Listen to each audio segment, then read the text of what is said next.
സ്വാതന്ത്ര്യ സമര കാലഘട്ടത്തിൽ ദേശീയതയുടെ വികാരമായിരുന്ന ഹിന്ദി ഭാഷയും ഹിന്ദി പഠനവും സ്വാതന്ത്ര്യാനന്തരം ഏറെ മന്ദീഭവിച്ചു. ഇംഗ്ലീഷ് ഭാഷയുടെ സ്വാധീനം കൂടുന്ന ഇക്കാലത്ത് ഹിന്ദിയുടെ പ്രചരണത്തിനും ഹിന്ദി പഠനത്തിനുമായി വ്യത്യസ്തമായ രീതി അവലംബിക്കുകയാണ് Kozhikode Mundakkara AUP school.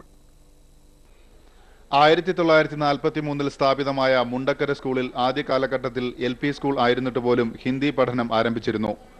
1953 UP സ്കൂളായി ഉയർത്തിയതോടെ Hindi പഠനത്തിന് മുൻതൂക്കം ലഭിച്ചു.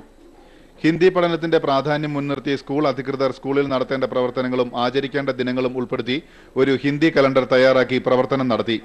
കൂടാതെ വിദ്യാർത്ഥികൾ തന്നെ നിരവധി കയ്യെഴുത്തു മാസികകളും ജീവചരിത്രങ്ങളും കഥകളും കവിതകളും ഹിന്ദിയിൽ രചിച്ചിട്ടുണ്ട്.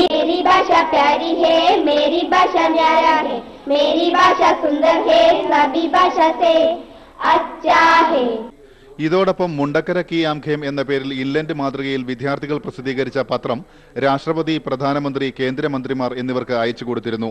ഇതിന് പ്രതിരോധ മന്ത്രിയിൽ നിന്ന് മറുപടി ലഭിച്ചതിന്റെ ആഹ്ലാദത്തിലാണ് വിദ്യാർത്ഥികൾ. ഈ പത്രം ഇംഗ്ലണ്ട് രൂപത്തിലാണ്.